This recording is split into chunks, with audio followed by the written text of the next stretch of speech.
Information சொல்றதுக்காக அவர் வந்திருக்காரு அப்படிங்கிறத நம்ம காமிக்கலாம். அதை கேட்டு காகிமராவும் ஓ அப்படியா அப்படின்னு சொல்லலாம். ஸோ போன எபிசோட்ல நம்ம ஹீரோக்கு எனக்கு என்னாச்சு அப்படிங்கிறத காமிக்காம முடிச்சிருப்பாங்க. இப்போ எப்படி இருக்காங்க அப்படிங்கிறத பார்க்கலாம். கோயிலுக்குள்ள டென்ட் மாதிரி அமைச்சு அதுக்குள்ள எல்லாரும் ரெஸ்ட் எடுத்துருப்பாங்க. இதுல நம்ம ஹீரோவா ரெண்டு மட்டும் தான் அந்த குளிரான தண்ணிக்குள்ள ரொம்ப நேரம் இருந்திருப்பாங்க. அவங்களோட பாடிக்கு கதகதப்பு ரொம்ப தேவைப்படும். இதுக்கு நம்ம ஸ்பை கேர்ள்ஸ் ரெண்டு பேரும் அவங்க ரெண்டு பேருக்கும் கதகதப்பு கொடுக்குற மாதிரி படுத்திருக்கேன். அதான் இருக்கக்கூடிய எல்லாருமே ரெண்ட்ஸ் எங்க போனா அப்படிங்கிறத பத்தி பேச ஆரம்பிக்கிறாங்க. ஏன்னா பாத்ரூம் போயிட்டு வர சொல்லிட்டு போன பையன் இன்னும் வரவே இல்லை, எங்க போனா அப்படின்னு சொல்லிட்டு எல்லாரும் யோசிச்சுட்டு இருக்கும்போது டென்ட்டுக்கு வெளியே தான் நிற்கிறான். என்ன மாஞ்ச கொள்ளணும் அப்படிங்கிற மாதிரி அவனோட மனசுக்குள்ள இருக்கதான் செய்து போல. நம்ம ஸ்பை கேர்ள்ஸ் ரெண்டு பேருமே இவங்க மீட் பண்றதுக்கு முன்னாடி என்ன நடந்துச்சு அப்படிங்கிறத பத்தி பேசிருப்பாங்க. எடோ கேஸ்டில் 4 இன்டர்வியூ சேர்ந்தவங்க இருந்து பிரச்சனை பண்ணது இல்ல மீட் பண்றதுக்கு முன்னாடி அனாட்சி அவங்க கடந்து போனப்போ இவங்க ஒண்ணுமே பண்ணாம இருந்தது. அவனை பார்த்தும் பார்க்காத மாதிரி போயிருப்பாங்க. அதை பத்தி பேசிட்டு இருக்கேன். நீங்க எல்லாரும் உள்ள ஃபன்னா பேசிட்டு இருக்கும்போது அந்த இடத்துக்கு ரென்சோ திடீர்னு ஒரு ஸ்வாடோட உள்ள வரான். அங்க இருக்கக்கூடிய எல்லாருமே தம்பி ஸ்வாடக்கே வை ஒன்னு அவரை கொல்ல விட மாட்டோம் அப்படின்னு சொல்ல ரென்சோவை பொறுத்த வரைக்கும் மாஞ்சி வந்து அவனோட அப்பாவை கொண்ட ஒரு கொலக்காரன். ஒரு கொலகாரனா இருந்த போதுமே கூட அவன் எதுக்காக இத்தனை பேர் சேர்ந்து பாதுகாக்கிறீங்க அப்படின்னு சொல்லிட்டு அவன் கேட்கும்போது எவ்வளவு விலைக்கு பாப்பாங்க. அவன் கேட்கற மாதிரி இல்ல, அவன் மாஞ்ச கொள்றதுலே துடியா துடிச்சிட்டு இருக்கேன். என்னால நடக்க கூட முடியாது. அப்படி இருந்த போதுமே கூட கொஞ்சம் கொஞ்சமா தவுந்து போய் நம்ம ஹீரோக்கு முன்னாடி போய் நின்னுட்டு நான் அவரை கொல்ல விட மாட்டேன், உண்மையை சொல்ல போனா அவனோட அப்பாவை கொண்டதே நான் தான் அப்படி சொல்லுவான். இவனுக்கு எதுவுமே புரியல. ரினி இப்படி சொன்னதோ குழம்ப ஆரம்பிக்கிறான். இருக்க அவனோட அப்பா செட்டதுக்கு எந்த ஒரு சம்மதமும் கிடையாது. நீ ஒருத்தர் மேல பிளேம் மட்டும் இருந்தா அது ஏமலையா மட்டும் தான் இருக்க முடியும். இவரை பாதுகாவலர் ஹையர் பண்ணி அவனோட அப்பாவை நான் தான் கொல்ல சொன்னேன். இவருக்கு பதிலா நீ என்னோட 2 கையை வேணா வெட்டி கொண்டு போய்க்கலாம். எனக்கு கண்டிப்பா தெரியும் என்ன நடந்தாலும் அவர் நான் எங்க போகணும்னு நினைக்கிறேனோ அந்த இடத்துக்கு கொண்டு போய் சேர்ப்பாரு அப்படின்னு சொல்ல இதுமே தெரியதான் செஞ்சிருக்கு. என்னோட அப்பா பாஸ்ட் ஏதோ ஒரு தப்பு பண்ணிருக்கணும், அதனாலதான் இதெல்லாம் நடக்குது அப்படிங்கிறது அவனுக்கு தெரியதான் செஞ்சிருக்கு. அதனால என்ன தப்பு பண்ணாரு, எதுக்காக நீங்க இப்படி பண்றீங்க, என்ன காரணம் அப்படிங்கறதாவது சொல்லுங்க அப்படின்னு சொல்லிட்டு ரென் கிட்ட கேட்கும்போது அவனுடைய அப்பாவை பத்தின பாஸ்ட் வந்து அவனுக்கு தெரியும் அப்படி சொல்லி நினைக்கிறேன். அதனால அவன் அப்படியே அமைதி காத்துற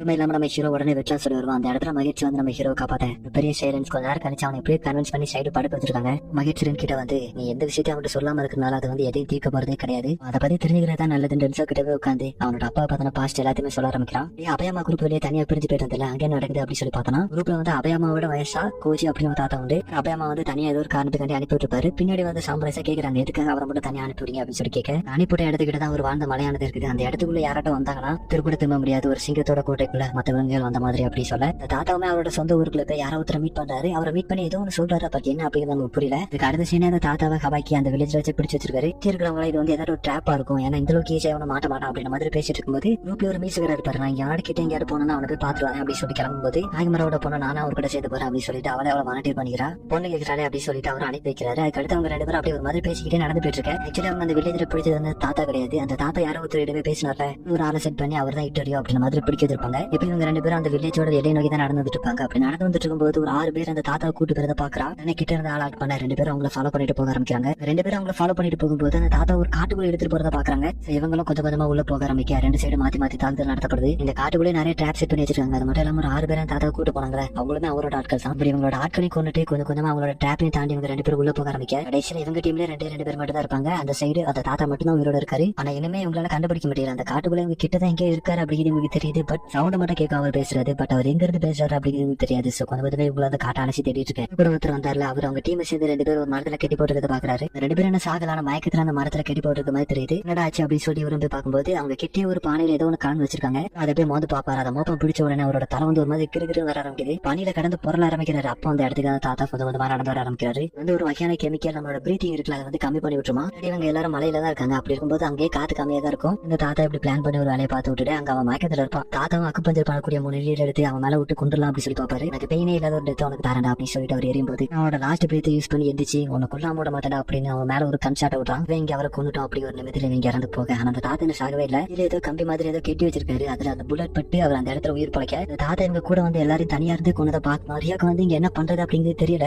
வேற இவ்வளவு நேரம் சண்டை போடுறதுல பயங்கர டயர்டா இருக்காரா. எப்படியும் இப்ப போனோம்னா கண்டிப்பா அவர் கொண்டுவாரு அப்படிங்கிறது தெரியும். இவர் இந்த இடத்துல உயிரோடு விட்டுட்டு காகிமராட்ட இன்ஃபர்மேஷன் கொடுக்க போனாலும் இப்ப இவர் மறுபடியும் வந்து ரிக்கவ கொள்ள முயற்சி பண்ணுவார் அப்படிங்கிறது இவருக்கும் தெரியும். நடன மாதிரியே மறுபடியும் நடக்கும்போது ஒரு 2 பேர் செத்து போனாலும் இவங்களுக்கு வந்து ஒரு பெரிய இழப்பு தானே. நாளை இவர் இந்த இடத்துல வச்சு கொண்டுட்டு போயிடலாமா அப்படிங்கிற மாதிரி யோசிச்சுட்டே இருப்பா. அப்ப கொஞ்ச நேரம் ஆகுது. அந்த இடத்துல ரியோ மயக்கம் போட்ட மாதிரி தான் தெரியுது. கொஞ்ச நேரம் கழிச்சரியோ தட்டு தர மாதிரி முடிக்கும் போது அவருக்கு முன்னாடி அந்த தாத்தா நிப்பாரு. அந்த சின்ன பொண்ணு அந்த போருக்கு அனுப்பிவிட்டுருக்காங்க அப்படின்னு சொல்லிட்டு கிட்ட வந்து கவலைப்படுவாரு. அடுத்து பத்திரமா போயிட்டு வாமா அப்படின்னு சொல்லிட்டு கொள்ளலாம் வரும்போது ரியோ கிட்டே ஒரு ட்ராப் செட் பண்ணி வச்சிருப்பா போல. கிட்ட கால அசைச்சுதான் ஒரு முதுகுல 3 அம்பு வந்து பாய்த்து இதுல அவரோட கவனம் கொஞ்சம் தடுமாறு. அவரோட கழுத்திலே கத்தி விட்டு கொலை பண்றான். இதை கட் பண்ணிட்டு அனாட்ஸோ பார்க்க யாரும் எந்த ஒரு தப்பான விஷயம் பண்ணிடாதீங்கடா அப்படி சொல்லிட்டு துடிச்சு ஓடி வந்துட்டு இருப்பான். இவனுக்குமே புரிஞ்சிருக்கும் போல அவங்க வந்து அவங்களோட உயிரை தியாகம் பண்ணி அனாட்ஸ் எப்படியாட்டு அந்த கரையை விட்டு கொண்டு போய் சேர்த்துடணும் அப்படின்னு சொல்லி முயற்சிருக்காங்க அப்படிங்கிறது இவனுக்கும் புரிஞ்சிருக்கு. யாருக்கு இருக்கு தரமா பண்ணிடாதீங்கடா அப்படின்னு சொல்லி ஓடி வந்துருப்பான். யாரும் கழிச்சு ரியோ முடிக்கிறா. அவளை யாரோ குதிரையில தூக்கி போட்டு கொண்டு போற மாதிரி ஃபீல் பண்றா. இது காகிமரோட ஆர்டர் தான். இவளை மட்டும் தனியாக எங்கேயோ கூட்டு போக சொல்லியிருப்பாரு போல. அவளை கூட்டு போறவர் கூட எவ்வளவு சொல்லி பார்ப்பாரு. சொல்லல அப்படிங்கிறதுக்காக நீ யாரும் புரிஞ்சுக்க மாட்டேன். அவருக்குன்னு இருக்கக்கூடிய ஒரே ஒரு சொந்த நீ மட்டும் தான் ஏட்ட உயிரோட இரு அப்படின்னு சொல்லிட்டு சொல்லும்போது நிறைய இருந்து உனக்கு அப்பா இல்லாத வீட்டுல நான் மட்டும் தனியா இருந்து என்ன பண்ண போறேன் அப்படின்னு சொல்லிட்டு குதிரையில இருந்து அவ குதிக்க எரியும் என்னாச்சு அப்படின்னு சொல்லிட்டு அவரும் பார்க்க வர 2 பேர் நிக்கிறத அவர் பாக்குறாரு. அப்படியே அந்த சீன் இங்கே கட் பண்ண இன்னும் நம்ம ஹீரோ ரெக்கவர் ஆயிட்டாங்க போல. அவங்க 2 பேரையும் காமிக்க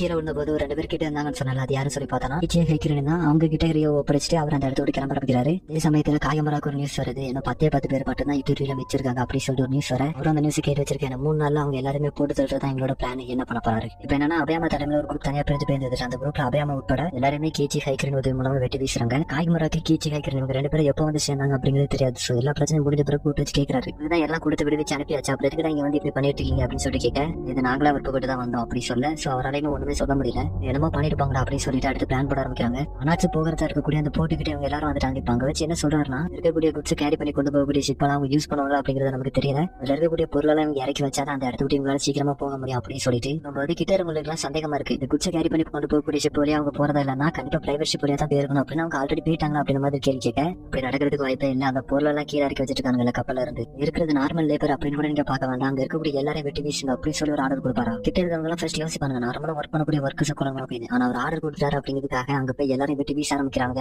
ஒருத்தனை விட்டு வைக்கல, துரத்தி போய் எல்லாரும் கொலை பண்ண. அந்த போட்டு ஃபுல்லாவே பின்ன குயிலா இருக்கும். அடுத்து அங்க இருக்கக்கூடிய ஷிப் எல்லாத்துலயுமே ஓட்ட போட்டு அந்த கப்பல் எல்லாம் முழுக்கடிச்சிருப்பாங்களா. வயசுல ஒரே ஒரு ஷிப் மட்டும் இருக்கும், அதே முழுக்கடிக்கலாம் அப்படின்னு சொல்லிட்டு போகும்போது அங்க இருந்த சாம்ரைஸ் 2 பேர் தலை மட்டும் தனியா துண்டா போகும். ஆனா அந்த கப்பலுக்குள்ள இருந்து மாக்கி வெளியே நடந்து வருவாங்க. இவதான் அந்த 2 பேரோட தலையை வெட்டி போடுறது. இவங்க கூட சண்டை போட ஆரம்பிக்கிற. அதே சமயத்துல எங்க டீம்ல உள்ள 2 பேரும் அந்த இடத்துக்கு வந்துருவாங்க. சமயத்துல காயமரம் சுத்தி ஒரு 20 பேர் நின்று சண்டை போட தயாரிட்டு இருக்காங்க. இவங்க யாருன்னா டோரியோவை சேர்ந்தவங்க கிடையாது, அந்த போட்லயே இருக்கக்கூடிய ஆட்கள். இவங்க வந்து பிரச்சனை போயிட்டு இருக்காரு. அதனால நேரா உனக்கு வேணும் அப்படின்னு சொல்லி கேட்கும்போது ஒருமே அவங்களுக்கு விளக்குறாரு. சோதனையோட ஆர்டர் கீழே தான் இங்க வந்து நாங்க எல்லா கிரமஸும் வேட்டையாடிட்டு இருக்கோம் அப்படின்னு சொன்ன. இந்தமே இவர் சொன்னதெல்லாம் கேட்டுட்டு இவங்களுக்கு சப்போர்ட்டா மாக்கிக்கு எதிராக சண்டை போட போறாங்க. இங்க காகிமரா கிட்ட ரெட்ட சர்வெட் ஒருத்தர் இருப்பான். அவன் காகிமரா கிட்ட இது சரியில்லை அப்படின்னு சொல்ல அங்க போன எல்லாரும் தலை துண்டாகி கீழே விழுந்து கிடப்பாங்க. அந்த குரூப்லயே முடுமாடு மாதிரி ஒருத்தர் இருப்பான். நான் கூட சண்டைக்கு போறேன் அப்படின்னு சொல்லிட்டு போக மாக்கி அவனையும் தாண்டி வந்து காகிமரா கிட்ட அனுப்பும்போது காகிமரா அவங்களுக்கு உடலுக்குள்ள வேற ஏதோ வித்தியாசமா ஃபீல் பண்றாரு. சமயத்துல மாக்கி வந்து உடல்நல சரியில்லாம திடீர்னு பிளட் வாமிட் எடுக்க ஆரம்பிக்கிறா. ஒரு வாய்ப்பா யூஸ் பண்ணி மாக்கி வெட்டி போட்டுலாம் பாப்பாரு. ஆனா தூரத்துல இருந்து யாரோ ஒருத்தரோட குரல் கேட்கும். ஏன்னா நம்ம ஹீரோ மாக்கி ஹெல்ப் பண்றதுக்காக வந்திருப்பாரு. அங்க அவர் ரிக்கோ கூட சண்டை போட ஆரம்பிக்க அப்படின்ட்டு காகிமரம் ஓடி வருவாரு. நம்ம ஹீரோ கொண்டுலாம் அப்படின்னா நம்ம ஹீரோ அந்த ஸ்வாட தடுத்த மாதிரி தான் இருக்கும். காகிமரோட ஃபேஸ்ல இருந்து ரைட்டா ரத்த வர ஆரம்பிக்குது. என்ன நம்ம ஹீரோ அவரோட மண்டையில 2 ஸ்கிராச் மட்டும் போட்டுருக்காரு. ஹீரோ விழுந்திருந்த மாக்கிக்கிட்ட அந்த அனாச்சிங்க இருந்தது அவங்கிட்ட ஏதாவது ரெஸ்பான்சிபிலிட்டியும் கொடுத்துட்டு நான் கொஞ்சம் ஃப்ரீயா இருந்திருக்கலாம் அப்படின்னு சொல்லிட்டு போறா. அப்ப ஏதோ தண்ணி மாதிரி குடிச்சிட்டு சடனா மாக்கி கிஸ் பண்ண ஆரம்பிக்கிறாரு. என்னடா பண்ற அப்படின்ற மாதிரி தான் நமக்கு இருக்கும். வந்து ஒரு மெடிசன் போல அவட்ட தண்ணி கொடுத்தா வந்து குடிக்க மாட்டா அப்படிங்கிறது அவருக்கு தெரியும். அதனால இந்த மாதிரி அவரை குடிக்க வச்சிருப்பாரு. நீ எனக்கு எதுக்காக ஹெல்ப் பண்றதுக்காக வந்து அப்படின்னு சொல்லிட்டு கேட்கறாங்க. அதுக்கு நம்ம ஹீரோ வந்து எல்லாம் அந்த பொண்ணுக்காக தான் அப்படின்னு சொல்லிட்டு சொல்லுவாரு. 2 மாஞ்ச மாக்கி ஹெல்ப் பண்றதுக்காக அனுப்பி விட்டுருப்பா. கிட்டே கிக்கிறேன்னு கீச்சிருப்பாங்க. ஆனா அவங்க அந்த சண்டையில கலந்துக்கிட்ட மாதிரி தெரியல. நான் மாஞ்சி ஹெல்ப் பண்ண போனோம் அப்படின்னு சொல்லிட்டு அந்த இடத்துல நடக்க முடியாம நடந்து போக இந்த 2 குழுவும் சண்டை போட தயாரிட்டு இருக்கும்போது தூரத்துல ஒரு 3 கப்பல் வராங்க. இந்த 2 குழுவும் பாக்குறாங்க. பார்த்து 2 சைடுமே ஆச்சரியப்படுறாங்க. காகிமரம் அது என்னது அப்படின்னு சொல்லிட்டு பாக்குறாரு. கப்பலை யார் அனுப்பிவிட்டா அப்படிங்கிறது தெரியாது. ஆனா அந்த கப்பல்ல இருக்கக்கூடிய சோல்ஜர்ஸ் எல்லாரும் இங்க அம்பு மாலை பொழிய தயாராயிட்டு இருக்க. இந்த எபிசோட் இந்த இடத்துல 2 ஆகுது.